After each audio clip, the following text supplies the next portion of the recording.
G'day all. Today I've been inspired to do a video. I saw a model GE mobile sell today in Australia. If you weren't watching, which is this model here, the A model, for between 800 to 900 Australian dollars, which is an incredible amount of money for a mobile CB radio. For some unknown reason, GE CB Radios in Australia hold a great deal of sentimental value to a lot of people. I remember back in the day when I was a young grommet, I had one. I had the B model, which was more the Australian version, which is this one here. The A model, don't know a lot about. These are both ex-US models because they're original 80 channel radios. So they were 40 channel, not a Australian 36 channel that was, or 18, if you want to call it, on AM, that was converted with a 40 channel clicker. These are the original 40 channels out of the US. I don't know too much about the reasons why there was more 18 sold in Australia than 40s. Why they just didn't bring out the 40 channel in Australia. But I think back in the day, a lot of the techs made a fair bit of money just changing the clickers out from a 18 channel clicker to a 14 channel clicker. It was fairly easy to do. Both these boards are Cybernet boards, which means that Cybernet was the manufacturer in Japan, and they were head-to-head against Uniden. Okay, so what's the difference? What's the attraction between the A model and the B model? For some unknown reason in Australia, this model here, the B model, and it's designated by B there, this one's designated by A, is a very sought after CB radio. There is a fair amount of difference between the two radios, but at the end of the day, they're both Cybernet chassis, but one has got a different board, which is the B model. For some unknown reason, a lot of people say the B model is the best model, it's the best chassis, and the A model is just a single layer, where this is a dual layer board on the B model. I've worked on both. I prefer the A model. The B model is a pain in the ass, and I'm going to show you why. Okay, so we'll just go through some of the features that you can see straight away that defines an A versus a B model.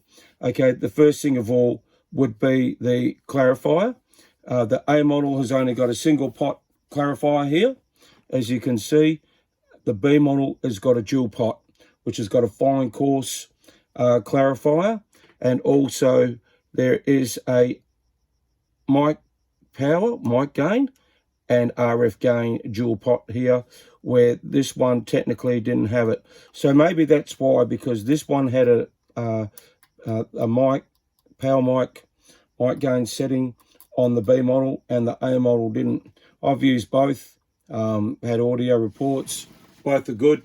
In the factory, these are probably preset, and these ones are more adjustable. You can go and adjust the mic gain on these radios. So when you basically look at the radios, they look virtually both the same. You'd be forgiven to thinking, oh, they're both the same radio. You can see here on this one, this has got a channel 9 on here, and this one doesn't. Also, this has got a CB PA switch and then a PA switch. I think this is the three position toggle switch, where this is just one, if you get PA or CB. I think with this one, you could you could use the PA, and if a station broke through on CB, it would come through. What else is different? Noisemaker, automatic noise limiter, both the same. The decals are slightly different. These ones are slightly smaller. Both that, obviously the color here on the A model is different to that. But apart from that, there's no physical difference. And as I said before, you could be forgiven looking at it the first time and going, oh, that's an A model, that's a B model, vice versa. But there are some other differences as well. First of all, the B model is a shorter board, a shorter radio. I'll just flip these over quickly so you can have a quick look. I've taken the pre-taken the covers off for some other stuff as well. So you can see straight away, there's the difference in the boards, the length, because this is a double-sided board, this is a single-sided board. Apart from that, there is no physical difference on the back. I think they're virtually the same as well, maybe just with some IDs and everything like that, the same power plug and everything like that. So let's go and have a look inside a B model, and let's see the difference straight away. I'll just pull the covers off this one, just move those to there. Also, you can see here, hopefully you can see that there is definitely a length difference there as well. I don't know why they changed it, God only knows. Obviously the engineers at the time, I don't know if they were saving on parts, but to me, the B model here, which is this guy here, this is a pain in the ass. And this is the board that has the most problems, and I'll show you why. I'll just take the covers off, the B model. I've already taken the speaker, unhooked the speaker. Okay, so now unfortunately this radio, I think it's had a couple of little mods done to it, but the first thing you got to watch when you buy one of these radios, and to whoever's going to buy one of these radios, I'd say straight away check that. This capacitor here, this guy here leaks, and this is the one that causes all the trouble. The 2200 ultra third capacitor. Just as soon as you buy one of these, check that. These are known to leak. The electrolytic leaks out onto the board, runs back through the traces, and that's when the trouble starts. There's a fair bit of corrosion. Also, being a double-sided board, these pins here, they also have a problem with these pins getting corrosion in here. So sometimes you've got to give them a bit of a spray, and also just make sure that when you put them back in, you just do it nice and easy. You don't damage anything. So that's one side of the board, and here's the other side of the board. As you can see, the same deal. You've got the pin connectors there that come out. So these boards are harder to work on. Virtually, when you want to change caps, you've got to remove both sides of the bloody boards to get to the caps and everything like that. There's the famous VCO that keeps on. There's a capacitor in there. What else is in there? That I can't remember what else goes in these, but the VCO blocks are prone to fail, and it's something you've got to look out for as well. So, as I said, that's the B model, the dual board. We'll just chuck that up there. As you can see, there's no real highlights or anything. Cybernet board, made in Japan, really good. Okay, so now we've got the A model. So as you know, the A model is longer. The A model is a single-sided board. And as I said before, I've taken these covers off previously.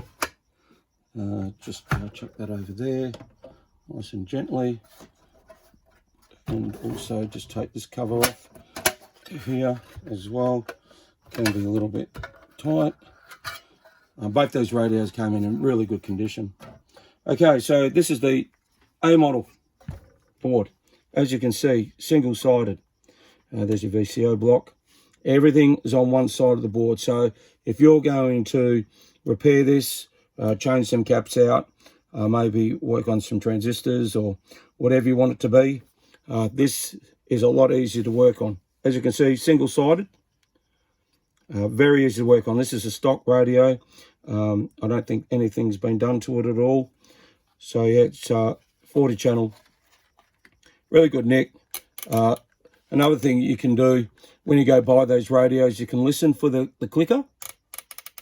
You can tell straight away when you buy an 18 channel, it's crunch, crunch, crunch. Okay, so basically that is the difference between A model and B model GE radio. I don't think there's any performance-wise, I don't think there's any real difference. I can't find any real difference in audio, receive, or anything like that. So there you go. Maybe myth busted. A model and B model GE CB radios. Thanks for watching. Like, subscribe. 73s. Cheers for now.